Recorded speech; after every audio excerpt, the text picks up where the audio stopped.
Assalamualaikum warahmatullahi wabarakatuh. Halo Tribuners, apa kabar? Jumpa lagi dengan saya Hanafijal. Tribuners, kali ini kita kedatangan seorang tamu. Dia seorang ini multi talenta ini. Dia seorang Amin, amin. pemimpin pondok pesantren. Kemudian dia juga pemerhati kesehatan, tapi dia juga eh, hobi dalam dunia entrepreneurship. Ya, siapa dia? Ini tamu kita. Bang HM Handani, AM Kep, SKM, MKes Bio. Biomed. Ya, Biomed. Ya, gimana kabarnya? Apa kabar, Bang? Baik, alhamdulillah. Ya, alhamdulillah ya. Bang Dani panggilannya. Boleh. Bang Dani. Ya, di dunia entrepreneurs. Boleh. Biasa memanggil gitu ya, Bang. Ya. Gak apa-apa. Senang sekali bisa hadir di studio kita ya. Sebenarnya saya dengan Bang Dani ini sudah lama ya, sudah cukup lama bertemu ya ketika Tribun Sumsel awal-awal terbit ya, tahun 2012, mungkin 2013 kita pernah ketemu ya. Bincang-bincang dulu hadir ya bersama kawan-kawan. Sekarang sudah banyak sekali aktivitas. Nah, kita ingin tahu juga ini Bang Dani, apa saja sih sebenarnya aktivitas yang digeluti saat ini? Terima kasih. Assalamualaikum warahmatullahi wabarakatuh. Terima kasih kepada Tribun yang sudah memberikan kesempatan. Ini mungkin sudah 10 tahunan lebih nih kita. Iya. Baru ketemu lagi. Baru ketemu lagi gitu ya. Iya. Sebenarnya aktivitas kita seperti biasa, seperti dahulu, yaitu belajar, mengajar, ngajar di pesantren, di sekolahan, di perguruan tinggi, kuliah umum. Kemudian ya ada hobi, yaitu di bidang entrepreneurship dan penulisan buku. Alhamdulillah penulisan buku berjalan sampai hari ini. Iya. Terus ini bidangnya beda-beda ini. Iya, benar. Perawat, kesehatan masyarakat, biomedik, kemudian pondok pesantren, kemudian penulisan buku entrepreneur. Iya. Gimana bisa mengkolab beberapa bagian seperti itu? Iya. Mungkin ini karena didikan waktu kecil. Karena background saya, orang tua itu mendirikan pondok pesantren dari tahun 1967. Jadi saya lahir 79 itu ya sudah dalam keadaan inilah dekat sekali dengan agama kan. Kemudian apalagi kemudian di lapangan, kemudian kami ditempa.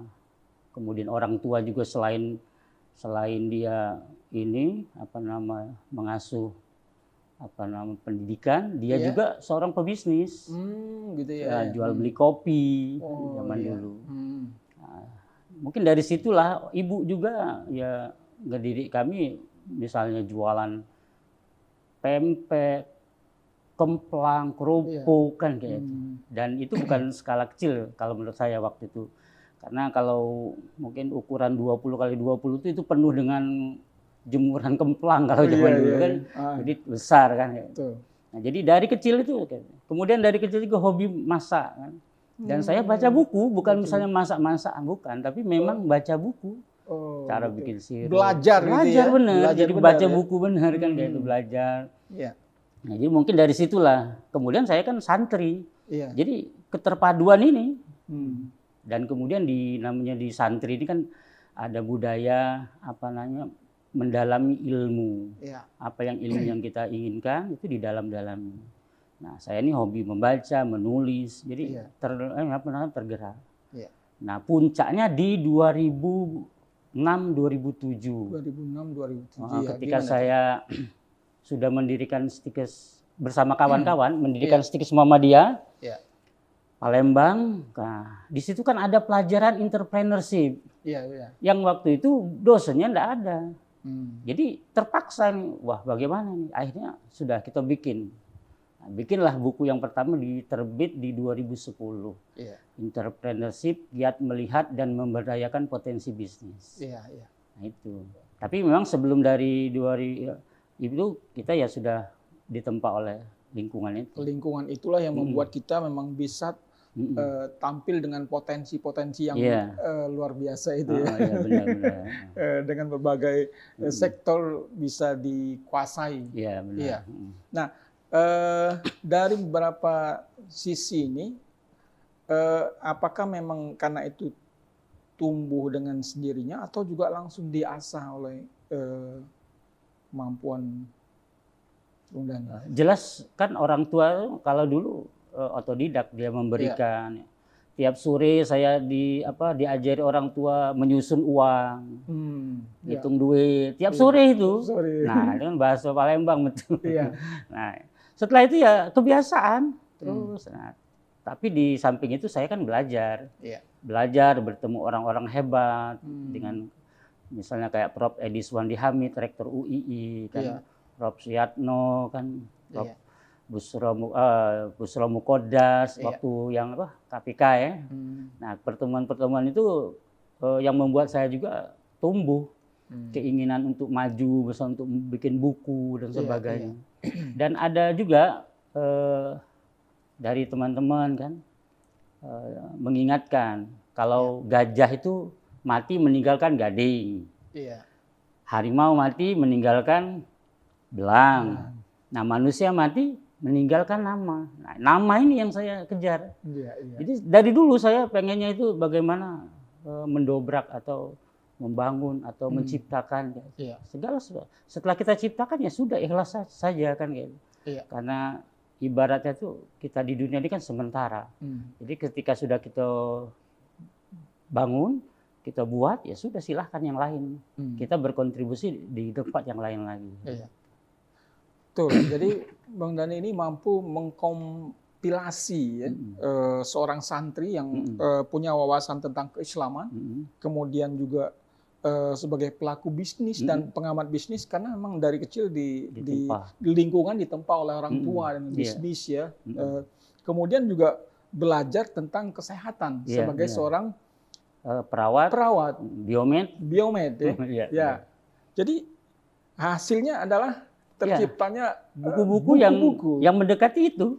Saya santri, saya bikin yang namanya buku ini buku pendidikan agama Islam, Islam dan kebidanan.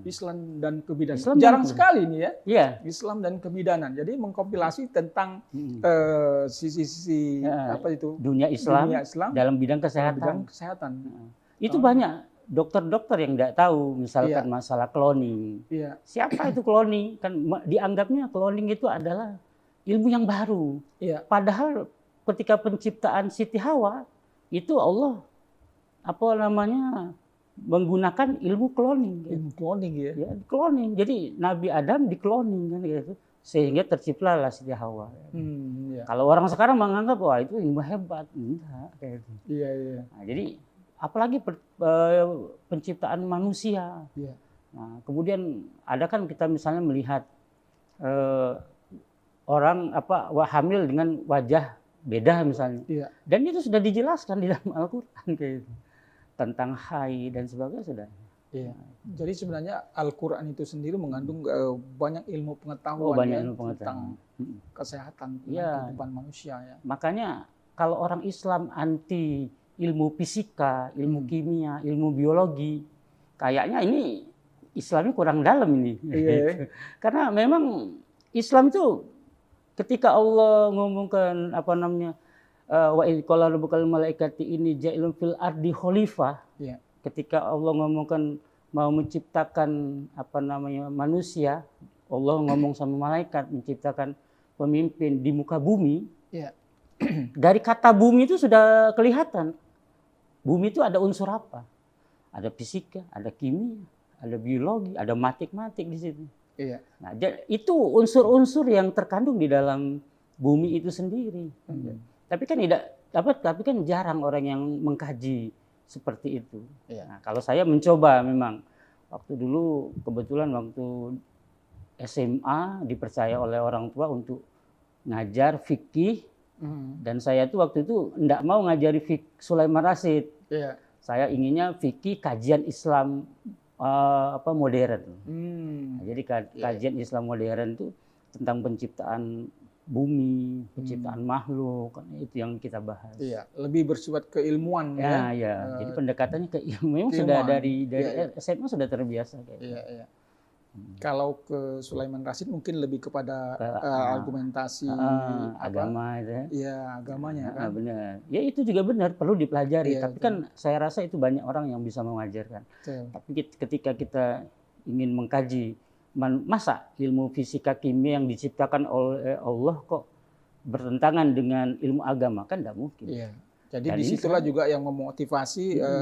Ya, ini juga Ustadz ya, Ustadz Hamdani ini mendalami ilmu tentang pentadaburan Al-Quran di situ. Iya. Oke. Nah terus akhirnya gimana ide muncul ingin membuat buku dengan kaitan dengan keilmuan yang dimiliki oleh Bang Dani? Ya, jadi prinsip saya tadi, saya pengennya meninggalkan nama kan gitu. Jadi saya bangun ini, bangun itu misalnya kan. Kemudian saya pengen kalau bangun ini, bangun itu kan bisa ditutup oleh sejarah. Misalnya kayak kita pernah jadi ketua pembangunan Stikes Muhammadiyah Palembang. Mungkin sejarah akan lambat laun akan tertutup. Kayak itu. Misalnya saya pernah bikin Akademi Kebidanan Pondok Pesantren misalnya. Dan sejarah bisa ditutup kan gitu. Tapi kalau buku nggak bisa. Nah, jadi buku saya tuh ya alhamdulillah ketika saya baca orang membuat referensi atas nama saya Hamdani Muhammad. Itu kita bangga kan gitu. Artinya buku kita dibaca. Dan itu bukan hanya di Palembang, bahkan ada yang dari luar negeri sudah mengutip kan kayak gitu.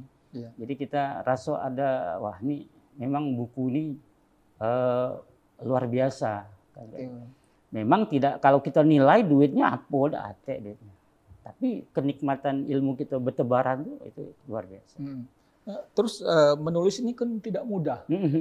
Bagaimana bisa meluangkan waktu kemudian bisa melahirkan buku-buku? Udah berapa sekarang bukunya? Sekarang 7. 7. Buku cara menulis zaman dulu sama zaman sekarang berbeda, sangat berbeda. Kalau sekarang pakai AI. Kalau misalnya ada orang bikin buku sekarang mungkin kita asosiasikan atau kita bisa simpulkan pakai AI 70%-nya kan 70%, gitu. Artinya semakin mudah. Semakin mudah. Buku, gitu ya. Jadi kalau sekarang ada orang yang tidak bisa bikin buku, itu kayaknya tidak memanfaatkan teknologi. Nah, kalau zaman dulu biasanya ini satu buku nih mungkin saya beli di Gramedia itu 10 sampai 15 buku. Sebagai referensi. Ya? Jadi saya baca 15 sampai 10 sampai 15 buku ini saya analisis, kemudian mana yang tambah, mana yang kurang. Misalnya kayak Asuhan Kebidanan Komunitas ini. Ini pada waktu saya punya kebidanan, saya merasa tidak puas terhadap dosen yang mengajar. Loh kok ilmunya tidak sesuai dengan standar public health secara internasional. Kan kayak itu. Wah ini agak susah nih. Dan saya beli buku dan rata-rata semuanya hampir dari 10 buku tuh 9 yang kayaknya kurang tepat. Jadi ada satu buku yang kemudian saya jadikan rujukan, kemudian juga saya combine dengan yang public healthcare secara nasional, internasional. Akhirnya saya bikin buku ini. Buku ini kalau menurut saya sangat sampai sekarang masih dipakai kan gitu. Karena di komunitas ini kan yang dibahas bukan hanya komunitas secara ini saja, secara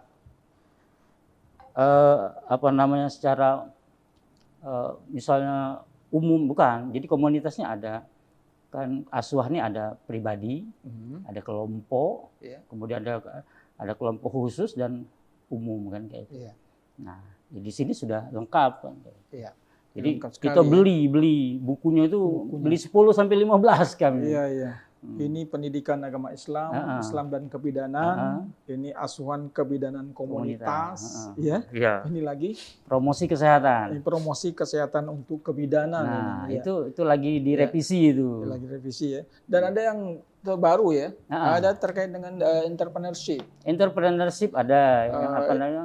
Untuk mahasiswa juga. Untuk mahasiswa. Iya. Itu malah justru saya untuk entrepreneurship ini saya sangat anjurkan kepada seluruh perguruan tinggi itu harus ada mata pelajaran entrepreneurship. Iya. Dan itu wajib diberikan pada semester awal. Semester awal, semester pertengahan, dan semester akhir. Iya. Di semester awal kita memberikan apa namanya semacam panduan kepada mahasiswa. Ketika tamat mau jadi apa? Iya, iya. Nah, itu di awal.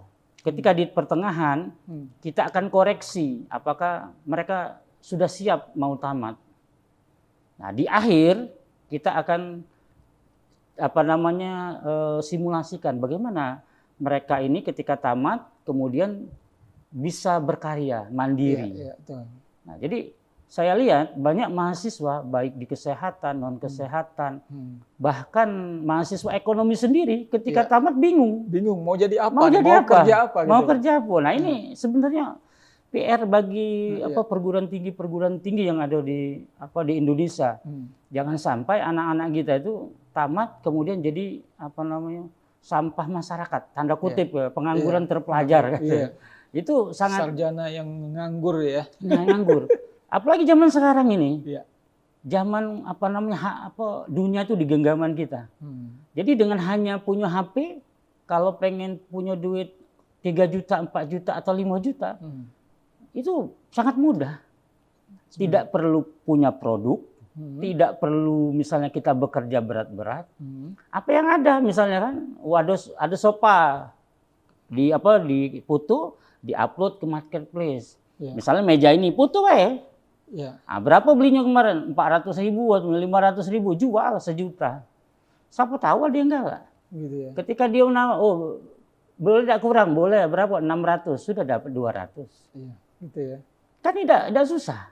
Dan itu sudah saya praktekkan. Iya. Saya sudah praktekkan sendiri itu bagaimana saya menjual. Kemarin itu saya berpikir kayak ini. Banyak masyarakat yang menengah ke bawah, dia pengen dipan, pengen mobiler kayak itu. Tapi pasti mereka itu dengan harganya yang mahal. Di pasaran tuh mahal. Jadi saya coba mencari di depot yang pembuat mobiler. Nah, saya tanya berapa harganya. Misalnya ada yang kalau misal gerobak bakso itu dulu 1 juta. Oke. Itu di Jawa itu harganya 5 jutaan itu. Kalau mereka kan dari kayu jati.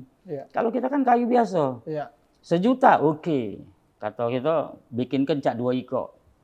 Sebelum kita jadi, kita foto yang di foto upload. Nah, upload setelah jadi, aduh kita jual 1,5. Kalau ada yang minta 1,2, kasih ke. Sudah dapat 200, 300. Sebulan tuh waktu itu hampir 8-10 biji yang pesen gerobak itu.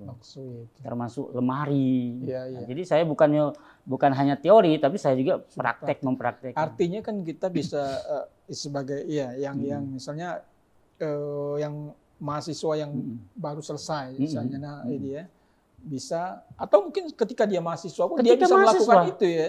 Ketika mahasiswa kalau bisa, benar.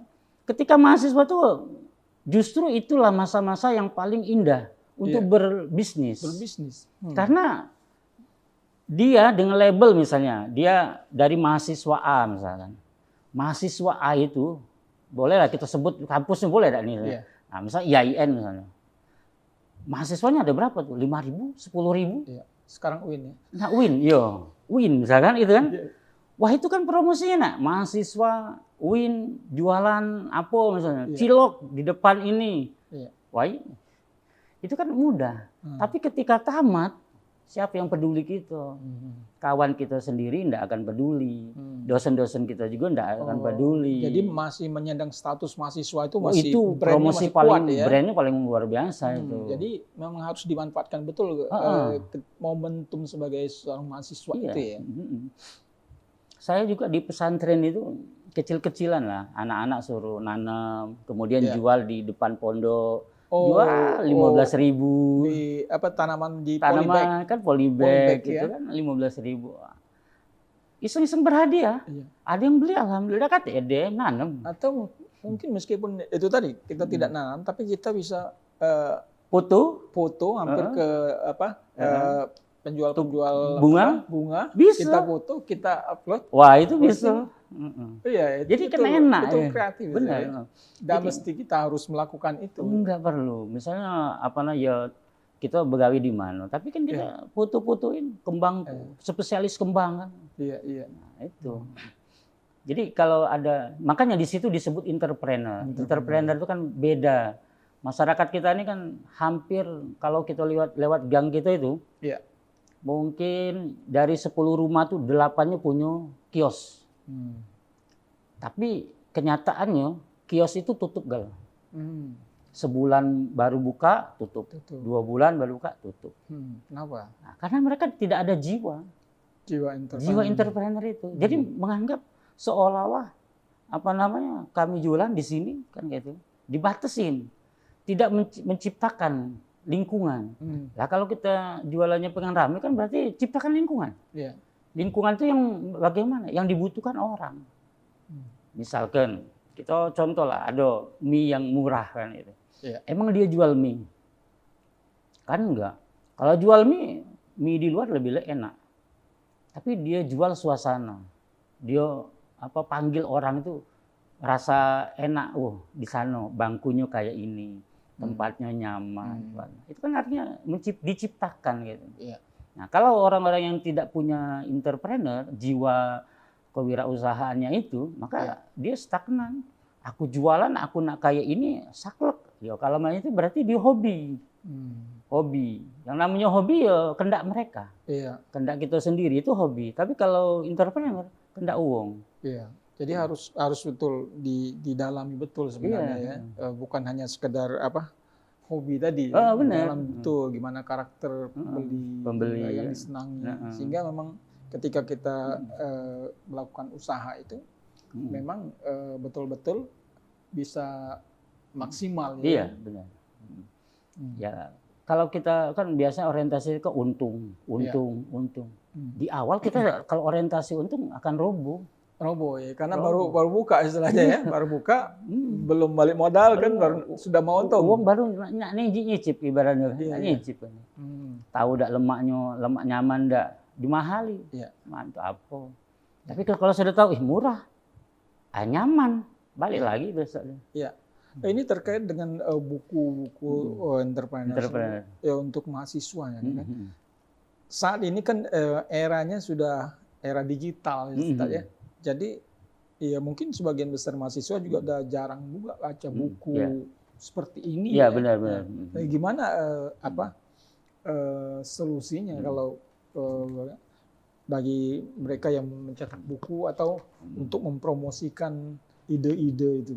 Kalau buku saya sudah ada dalam bentuk e-book, apalagi buku entrepreneurship, solusi siap mandiri itu sudah bisa diakses di Google di mana bisa. Bisa dibeli di situ. Insya Allah ya dengan kemudahan itu kan ya yang paling penting itu kita belajar dari pengalaman orang. Jangan sampai kita tuh tidak baca buku nian, ibaratnya tuh hanya tahu saja kan. Harus punya buku. Kalau hanya tahu dengar menurut saya kurang. Jadi harus betul didalami. Harus didalami. Ya. Belilah buku. Kemudian ada trik-triknya gitu ya. Iya, benar. Pasti ada dalam entrepreneur itu pasti ada hambatan-hambatan, Oh iya, rintangan, bagaimana mengatasi persoalan-persoalan rintangan itu, ya. Pasti juga jatuh bangun, ya kan? Iya, cerita enak orang sukses itu kan ketika tahu dia sukses. Betul. Tapi perjuangannya kan mana tahu orang. Orang banyak yang tidak tahu. Banyak yang tidak tahu bagaimana kemudian seorang wira swasta itu jatuh bangun kan. Iya. Ditipu orang ratusan bahkan miliaran ya. Iya. Dikatakan orang bodoh sebagai kan karena memang nyari ilmu atau pengalaman itu berat. Iya, kayak saya saja itu ya target, alhamdulillah saya tidak mau misalkan bekerja itu di umur 35 tahun itu saya harus pensiun. Alhamdulillah tercapai. Begitu Ya, ya. jadi di umur 35 saya sudah pensiun. Ya Pensiun cukup dari lah. apa? Pensiun dari apa itu? Pensiun mempensiunkan diri daripada bidak usaha. Jadi kita tidak usah lagi kerja, anak-anak sudah ada duit, kita ada duit, kan cukup untuk makan, cukup untuk ya kalau inilah ya. Sebenarnya cukup kalau misalnya Cak ya bergaji misalnya Cak 30, 40, 50 juta misalnya di usia 35. Harus bisa. Dan entrepreneur harus kayak itu. Tapi kalau misalnya bertahun kemudian beda orang Islam sama orang yang di luar. Kalau orang luar tuh 60, 70 tahun terus ya. Bahkan sampai nak korupsi. Itu untuk apa? Kan ya. Cukup kita bekerja 35 tahun, anak-anak juga sudah oke, kita juga sudah oke. Tinggal kita kalau misalnya kita nak ngajar, tidak perlu nak berharap misalnya apa kan. Karena kita memang sudah cukup untuk diri kita. Nah, memang ini yang saya ingin tularkan. Iya. Kepada mahasiswa, kepada universitas-universitas. Jangan sampai anak-anak kita ini di umur 35 atau 40 tahun masih berjuang gitu. Iya, mencari jati diri, mencari pekerjaan. Iya. Ini apa masalahnya? Padahal kan entrepreneur mudah kok. Sesuatu hal yang mudah. Mencari duit itu mudah zaman sekarang. Tidak perlu mengebor kemudian kita menghasilkan minyak yang ini jualan ini enak kan kayak itu kan.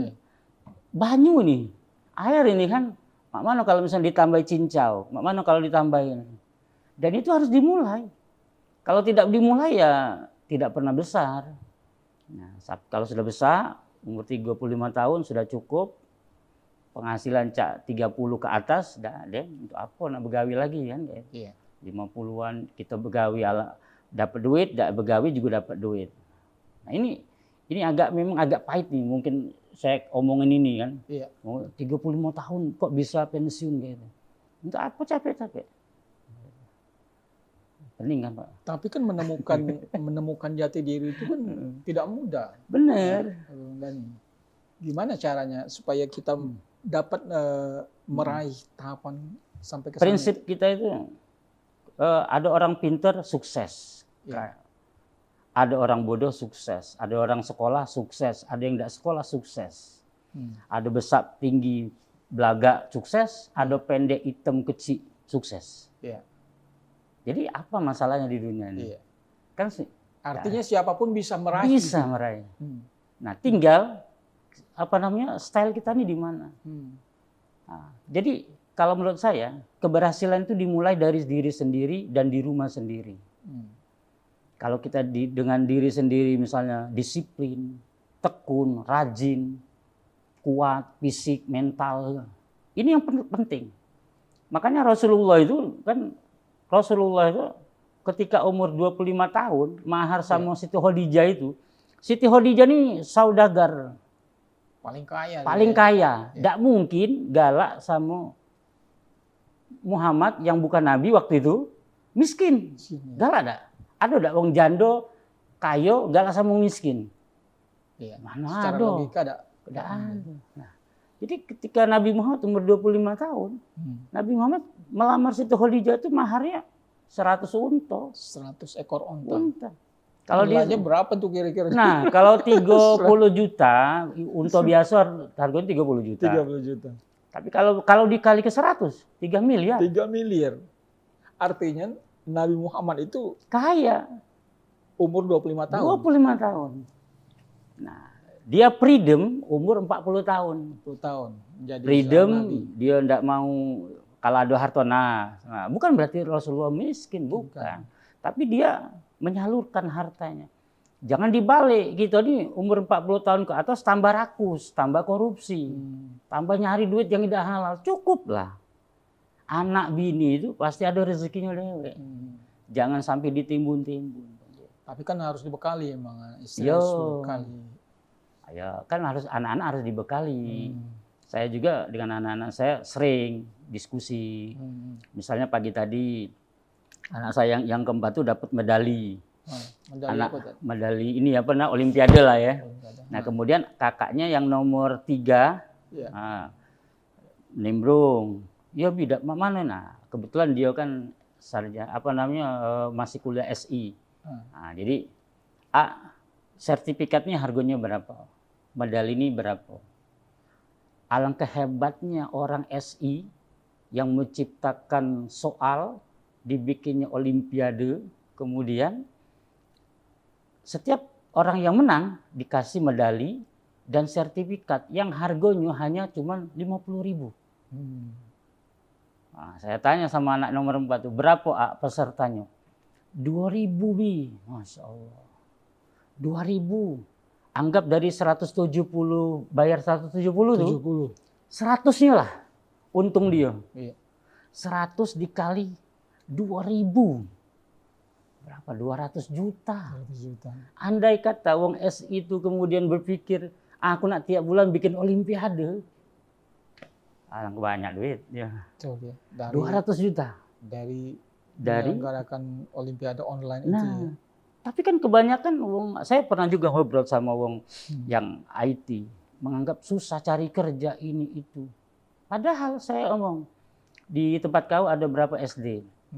Ada sekian, SMP ada sekian. Kau udah usah banyak-banyak. 10 BSD 3, SMP 3, SMA 3. Sikoknya carilah pola kan ya 10. Andai kata kau nak bergaji berapa? Misalnya 5 juta. Iya. Bikin website, gratiskan, kepala sekolahnya suruh ini per bulan. Misalkan 700.000. Iya. Kita masukkan 10, 7 juta. Tanpa bekerja gitu kan, ibaratnya tanpa melamar gitu. Tapi kita ciptakan itu. Nah, yang macam yang begini ini susah, anak-anak yang tidak belajar entrepreneur tidak akan terbuka. Padahal dia punya kemampuan. Punya kemampuan. Tapi mempromosikan kemampuan dia ke pihak lain itu yang susah. Nah, yaitu. Makanya saya banyak ngobrol-ngobrol sama mahasiswa. Seperti itu. Apalagi kemarin misalnya saya pernah ngasih kuliah umum di Unsri kan. Saya tanya, siapa yang semester akhir? Saya tanya, hafal 100 obat? Nah, aduh, bisa udah diedit itu Unsri. Nah itu kan gambaran. Mereka nak tamat, kok ndak bisa hafal 100 obat ngapain? Padahal itu basic misalnya. Basic. Kalau perawat di dusun, dokter lah itu. Iya, betul. Bidan, mantri, istilahnya mantri itu dokter lah ya. Makanya kalau dokter hanya belajar ilmu kedokteran tanpa belajar ilmu promosi kesehatan, promosi kesehatan ini, mereka tidak bisa menjual. Kayak bidan misalnya, saya sering bicara sama mahasiswa saya tuh, bidan itu pengangguran yang kaya. Kamu pengen pengen duit berapa sebulan? Cuman begawi sehari atau 2 hari dapat 1 juta. Lah berdoa sama Allah, ya Allah minta pasien melahirkan sebulan siko. Ambil 500 2 iko 1 juta kan? Atau 1 berapa sekarang kan sudah hampir 3 juta. Nah, kerja dia cuman cukup ke warung beli cabai 1.000 atau 5.000, beli ini. Mengapa nak 5.000 nak tiap hari datang ke warung?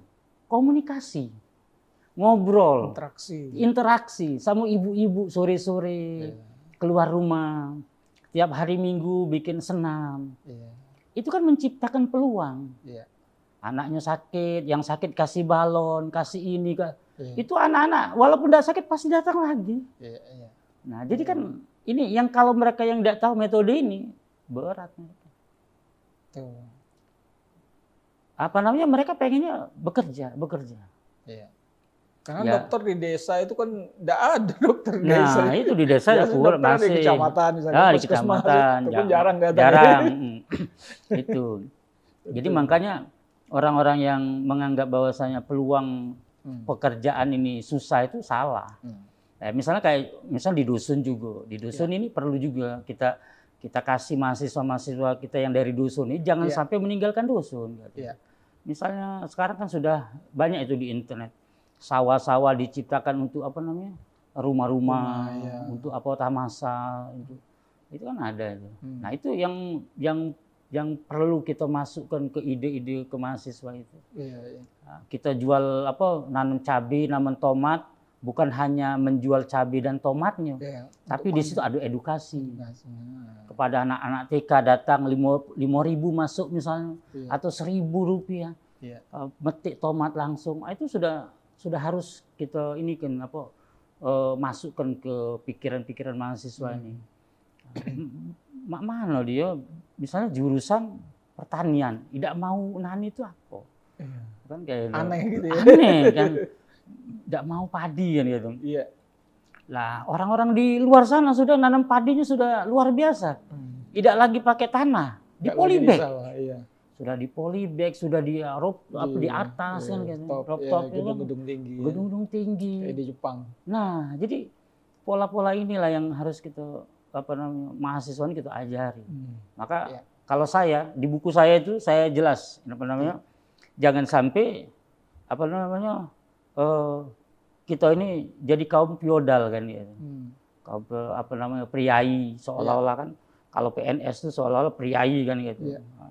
Nah, kalau kita lihat ya gaji mereka bisa ditakar. Lewat gaji itu pertanyaan.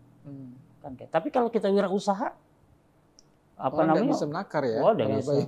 Karena memang saya pernah jualan satu produk kain yang kalau di pasar itu mungkin harganya 150, 200 lah. Waktu itu saya jual 150. Itu malah 2 meter, 3 meter lah. Padahal modal per meternya itu 15.000, 17.000. Itu ketika kita jual 150 masih kemurahan.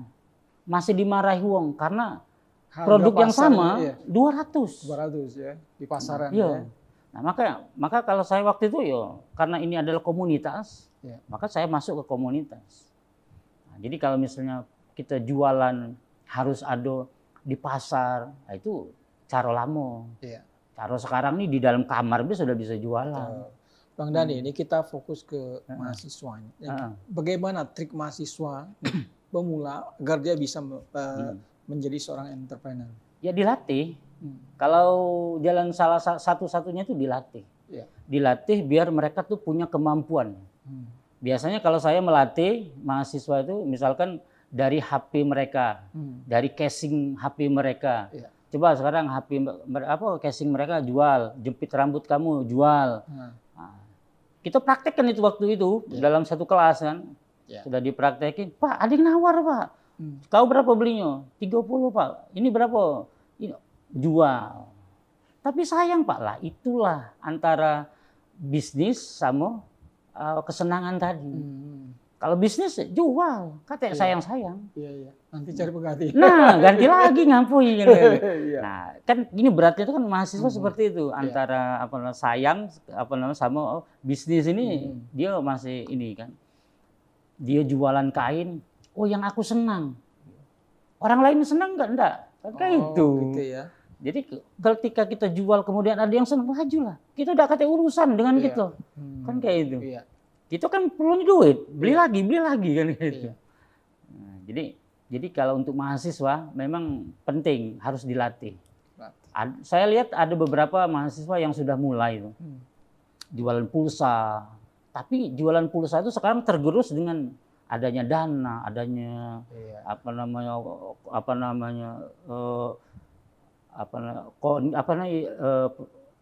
aplikasi-aplikasi itu ya. Kalau dulu kan kita bisa jual pulsa sebagainya. Nah, itu kayaknya tergerus. Mungkin harus ada trik tersendiri.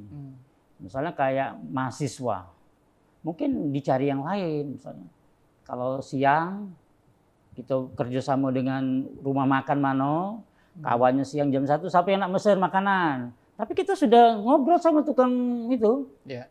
Berapa kamu 10? 9 BY atau 8? Jadilah 2.000. Kalau yang mesen 10, 20.000. Kan sudah ini. Iya. 20.000 sehari, ay, banyak. Berarti 600 berarti sebulan. Siapa yang ngasih duit mahasiswa 600 sebulan? Iya. Nah, ini trik-trik ini perlu mahasiswa tuh. Jadi kalau misalkan ada mahasiswa, ya harus dicoba. Ya artinya kita perlu nego ya dengan pihak-pihak yang punya bisnis, punya usaha itu ya. Seperti tadi misalnya kan apa yang penjual tanaman, kemudian ada rumah makan atau depot kayu, ya kan. Penting. Jadi ketika kita sudah bernegosiasi, kita bisa mempromosikan itu. Nah, itu yang bisa dilakukan. Kita meskipun kita tidak punya barang itu, tapi kita bisa menjual itu. Benar. Gitu kan. Itu yang. Jadi ada istilah kalau saya ngajar tuh, jadi bos sawit tanpa punya sawit. Ya. Jadi bos padi tanpa punya sawah. Ya. Jadi bos rumah tanpa punya rumah. Nah, ketika saya sebut jadi bos rumah tanpa punya rumah, sudah mulai orang ngerti maksudnya ya. Tapi kalau sawit tadi agak bingung kan ya, ini sawah masih juga bingung. Tapi ketika saya sebutkan jadi bos rumah tanpa punya rumah, lah kan modalnya cuma kita nego sama yang pemilik developer. Developer berapa harga kau? 100 misalnya. Nah, cobalah kita nego ini aku mbak 10. Aku minta misalnya kan waktu 2 bulan. Seperti itu. Jadi kita nego berapa? Misalnya 100 sekian, tapi aku naikkan sekian. Oke, boleh, tidak apa-apa. Lah, satu rumah kita naikkan 5 juta, Pak ya. Target kita kan nak cepat kan? Ya. 3 bulan misalnya kan. 3 bulan pacak jual 10 rumah. Ya. Wah, banyak. Iya. Nah, itu memang yang mungkin trik-trik itu yang perlu nih. Iya. Jadi ini buku yang ditulis oleh Bang Hamdani ini adalah Entrepreneurship untuk Mahasiswa ini. Ya. Sebuah buku solusi untuk siap mandiri. Ya. Ini kalau mereka mau cari buku ini di mana? Di Google bisa.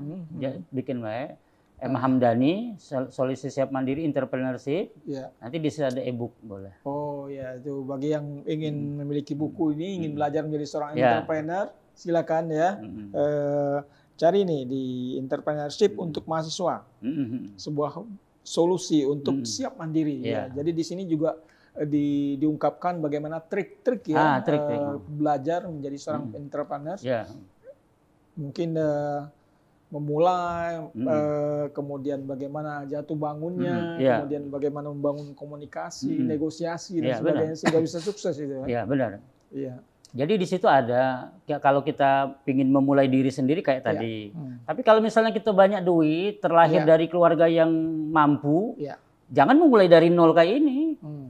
Bila perlu beli, ada rumah sakit jual beli, ada perguruan tinggi jual beli, atau franchise kan kayak itu. Ada Alfamart atau apa ini apa dibeli misalkan, itu kan bisa. Nah kalau kita punya duit, tapi kalau kita memang dari bawah, ya tadi mulainya dari sekarang. Kayak itu. Nah, kayak misal mahasiswa jual apa lauk kan, jual lauk, jual ini kan, pasti ada saja yang mau beli itu. Nah ini kadang-kadang kan memulai bisnis itu tidak langsung naik ya. Kita mulai jatuh bangun. Nah, gimana caranya mengatasi jatuh bangun ini supaya kita tetap bangkit, tidak putus asa ya, tetap selalu mencoba gitu. Gimana triknya?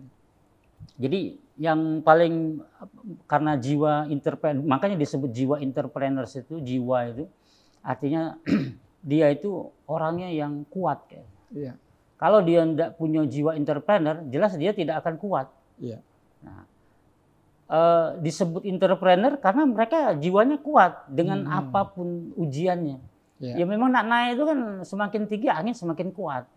Semakin kuat, kemudian cobaan semakin banyak, kemudian lagi tantangan juga masih banyak. Belum lagi apalagi yang sudah beristri, beranak, itu pasti gentolan anak, gentolan istri itu banyak. Ketika kita mau melangkah, jangan, itu agak berat. Nah, tetapi kita sebagai entrepreneur, ya kita punya jiwa. Nak untung, nak rugi bahagia kayak itu. Nak untung, rugi bahagia inilah yang agak berat. Gitu. Nah, jadi makanya kalau kita umat Islam kan, kita tahu bahwasanya ketentuan baik ataupun buruk itu semuanya dari Allah. Nah, tapi kita memang harus menjaga apa yang sudah kita miliki, jangan sampai ada tuh orang tuh jatuh habis sebenarnya. Nah, jangan sampai. Nah, makanya aset kita sebagai entrepreneur ada tahapan-tahapan. Wah, ini uang ini harusnya dibelikan ini, uang ini harusnya dibikin ke sini. Ibaratnya kalau istilah saya nih, saya tuh kalau dalam keuangan ada bom. Jadi ada bom 101 dan bom ranjau gitu. Dan ranjau itu akan kita ledakkan ketika kita membutuhkan. Ketika tidak, diamkan, Mbak. Jadi ibaratnya kalau banyak duit, kalau wong banyak duit, buang dah. Kemana udah tahu, hilang. Kemana udah tahu. Nah, ini satu saat kita mana lagi? Oh, di sini. Oh, rupanya di bawah meja. Oh, rupanya di bawah dipan. Oh, rupanya kan itu. Nah, itu penting karena apa? Biar kita ini kuat backing. Itu yang dibilang ranjau-ranjau itu investasi. Boleh investasi. Boleh investasi tanah, boleh investasi emas. Boleh investasi. Boleh kalau sudah besar itu kita mulai menyicil yang passive income, misalnya kayak kebun. Dari 1 hektar, 2 hektar, terus. Memang kan godaannya nanti enggak untung, biarin enggak untung. Satu saat dia akan bermanfaat bagi kita. Kan ada uang tuh ada untung, jual. Padahal belum saatnya dijual. Jadi nunggu momentum ya. Iya, nunggu. Nah, kalau kita sudah ada itu, kita nak mamalun santai. Itu. Nah, ini yang salah satu triknya. Ya kalau saya sih berharap benar kayak itu kan. Perguruan-perguruan tinggi di Sumatera Selatan khususnya kan dosen-dosen entrepreneur ini jangan hanya teori. Tapi sudah harus praktek dan memang dia ibaratnya tuh kalau dia masih jadi dosen kemudian dia makannya dari situ ya artinya harus cari dosen dari luar.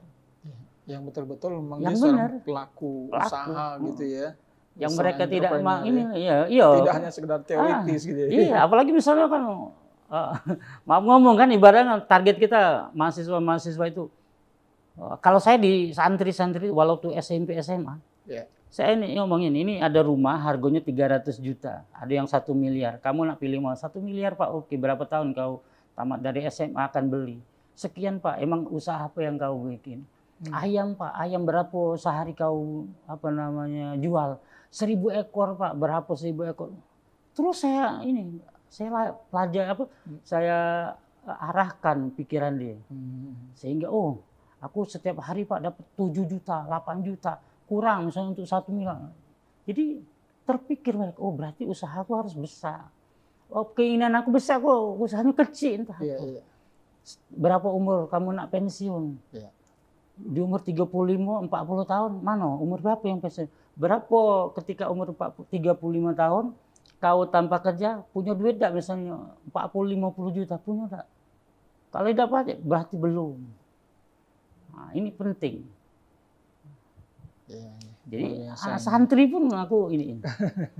Apalagi mahasiswa. Iya, luar biasa itu didikan langsung ya. Artinya seorang entrepreneur yang punya pengalaman, yang tahu asam garamnya berbisnis juga ya, sehingga bisa betul-betul menularkan pengalamannya kepada para mahasiswa. Ada pesan khusus ini sebelum kita mengakhiri perbincangan kita khusus untuk para mahasiswa supaya menjadi seorang entrepreneur. Ya, untuk mahasiswa mulailah dari sekarang untuk berbisnis dan kemudian ketika jatuh jangan sampai patah arang, bangkit.